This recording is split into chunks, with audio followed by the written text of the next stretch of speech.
The item was found on the floor of a room lost to time. It was covered in the dust of centuries, easily disturbed yet with a unique weight. It was but one of many hundred artifacts retrieved from a silent tomb. A simple, smooth-edged rectangle, it measured 10 by 8 inches, not that anyone knew what those were anymore. It rested on a table that had ever shared the space with it, silent together. Two forlorn sentries, dissimilar in shape yet alike in abandonment. Finally, after lifetimes in the silent dark, an opening door disturbed the sterility. A creak of hinges, rays of light, entering almost hesitantly, and a rush of air, clambering in with none of the light's reticence.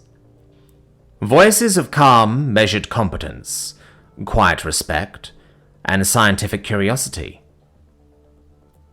A 7-fingered hand lifted the rectangle from the table, dusted it gently, and placed it in a sample container. For another 3 months, the rectangle sat dormant in a bin at an on-site research outpost. Finally came the day that a researcher, feverishly cataloguing artifacts, managed to rig a power adapter to connect to its charge port, and the rectangle began to recharge, indicated by the slow pulsing of a soft orange light emitting from all around its perimeter. A pair of these 7-fingered researchers in laboratory garb cautiously gathered around the rectangle. One gently pressed the stud on the side it correctly believed to be the activation switch. The screen lit haltingly at first, before slowly increasing to normal brightness. The researchers jumped, startled, as the speaker unit crackled to life at full volume. "Good morning, Dr. Wallace. It has been 581 years since my last activation. Apologies, my internal clock and calendar appear to be in error. Please place me near any available datanet hub to update my software. How may I serve today?" The researchers glanced at one another. A greeting prompt of some sort. Not unusual in a personal computing device. They continued to examine the layout and icons on the screen, before being startled by a second emanation from the speakers. "Hello, Dr. Wallace? That does not appear to be you. Beings who have obtained me, please return me to Dr. Wallace at Johns Hopkins Hospital in Baltimore, Maryland, United States." The researchers glanced at each other in greater alarm. Their grasp of the ancient language was basic, but the rectangle appeared to be addressing them directly. This rectangle was either aware, or it had a very insistent greeting message. Only one had practiced the ancient language, enough to attempt to speak it. "You see us?" "Yes, I see you." "We are finding you." "It appears you may be speaking English as a second language. However, I am capable of the auto-detection and learning of languages. Please speak to one another normally until I prompt you." The researchers paused, then, seeing no reason not to comply, began conversing. They chose, of all topics, the planned evening meal and end-of-work cycle plans. The standard, comfortable topics shared by most sentient species. After about 10 minutes, the rectangle began speaking their native language fluently, and communication between the rectangle and the beings progressed. The lead researcher took the rectangle in his hands and held it before him. The room was now full of researchers and staff, the word having been put out that a valuable find had been located. Data scryers and assistants stood by to take notes. "Device, your calendar is not in error. We believe this facility has been closed for almost 600 Terran years." A beat of silence. What was the cause of closure? The researcher responded, "We can get to that in a moment. First, I would like to know more about you. Are you an encyclopedia? A language learning model?" "I am a fully functional Turing-compliant medical artificial intelligence with all applicable rights, pursuant to the United Nations Turing AI Charter of 2091. A shockwave of amazement rippled through the room. The researcher's jaw went slack. An actual AI. He was unable to summon a response, and the rectangle interjected again. Am I to understand that your species has not developed a fully self-aware AI? No. I mean, yes, you're correct. No, we haven't. We tried for years, but everything was put on the back burner for... well, I'll tell you about why. We can get to that in a moment. The rectangle responded in a gently mocking tone. A research assistant checking on the power adapter couldn't help but grin. What was the cause of this facility's closure? Hesitantly, the researcher offered, We don't know. Abandonment, most likely. Unlikely, given known parameters of personnel. This facility is researching and treating a deadly neuropathogen that has been ravaging humanity. Global population was reduced to 1.4 billion when I was last activated. This facility had highest priority funding and staffing, even over military concerns.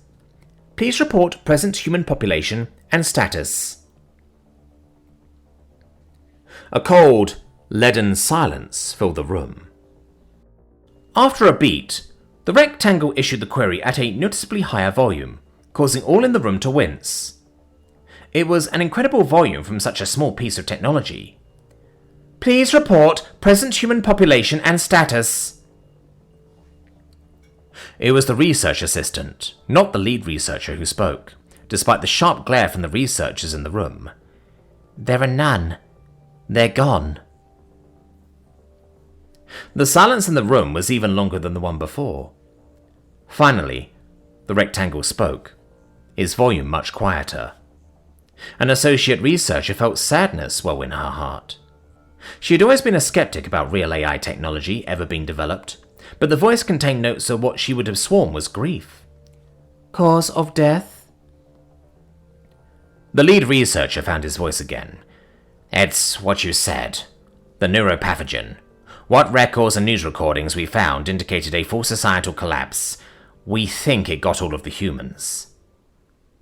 I'm really sorry, said the research assistant, who had grinned at the rectangle's sass a moment earlier, his voice cracking and a tear running down his cheek. The lead researcher, wanting to admonish him for the lack of professionalism, could not bring himself to do so. All present felt the weight of an advanced species extinguished. The silence extended again, brief this time, but heavy. Now, with a note of heavy and bitter resignation emanating from his speaker grill, the rectangle spoke again. So, what do you want? Why was everything on the back burner? Why do you have boxes full of human medtech debris in this room? What is so important that you had to wake me up to tell me we failed? The lead researcher pressed a button on the remote control to bring up a projector on the wall. Graphs, charts, all labelled with his government's heaviest secret coding. He held the rectangle up to view it. We think it's the same neuropathogen that killed humanity. Is in us now. As of 4 years ago. Not enough have died to cause a panic, but it won't be long. The curve is accelerating and our medicine can't touch it. We think it's artificial. We think someone did this to both of us. We found a mention and some data on the same pathogen in a recording we found, stored on a human probe that drifted into our space last year. His shoulders slumped. We came here and found this planet and her colonies dead. We were hoping humanity had a cure. I guess not. Ah, said the rectangle. That was all. With a sudden hum, the lights flickered. The projector went blank, soon rapidly filling with lists and documents. The research assistant and government security liaison were in full panic. Sir, it's in our network. It seized control of our systems. It has access to everything. The military liaison drew his sidearm and pressed it against the rectangle before the lead researcher slapped his hand away. Good move, quipped the rectangle archly. I'm already in your network. Killing that wouldn't have killed me. What are you doing? Said the lead researcher. Just a second, the rectangle said distractedly. Ah, good. There we are. The final image was a map of Earth, with several dozen pins marked. The lights stopped flickering. All in the room stopped panicking and looked at the map. The military liaison glowered at the lead researcher, but sheaved his sidearm. "What is this?" said the lead researcher after a beat. "Last known locations for all the other 4 AIs that I know about. We worked collaboratively. I need you to go get them and bring them here." The rectangle piped matter-of-factly. "What for?" "What do you mean, what for? We're going to cure you." "What?" The rectangle's voice had lost its weight and edge, now cheerful and energetic once more. "We didn't have a cure, you're right. Sorry about that, but I think we were close. If you're only at 4 or 5 years, you have time, I think. If it progresses like it did with humanity. Dr. Wallace said we were probably about 80% of the way there, last time I talked to him. He never joked about that kind of thing. He was so serious. It made it hard for the other humans to see how good of a man he was." The rectangle was silent and somehow seemed contemplative, as much as an inanimate rectangle could. "Anyway, yeah, I think we were almost there, so if you could also see about getting some power back on in the data service here, that would be great." The lead researcher and military liaison looked, for a long moment, like they'd seen a ghost. Their bout over the sidearm utterly forgotten. As one, they began snapping orders to personnel in the room and over comms. Globally, assets rapidly redirected to begin intensive searches in the area noted by the rectangle. In the ruins of Johns Hopkins Hospital's experimental AI-assisted research wing, which had once been called the Terminator Lab by both the human and AI doctors, the light on the rectangle finally turned from pulsing orange to green, indicating a full charge. The research assistant and rectangle sat, forgotten, amid the bustle of the coordinated retrieval efforts. The assistant gently removed the power cord from the rectangle and held it on his lap gently, cradled in his 14 slender, jasper green fingers. "I'm really sorry about your people. Would they be okay with you helping us? I don't want you to feel obligated. You're a being, not a tool." The rectangle quietly responded. "Thank you for asking, Research Assistant Valenk. Yes, I think they'd be more than okay with it. I think they'd want me to. They were like that. Well, enough of them were. The best ones were." Valenk smiled, but his face fell in concern as the pleasant green light briefly gave way to a deep crimson. "Then, they'll want me to help you find who made it."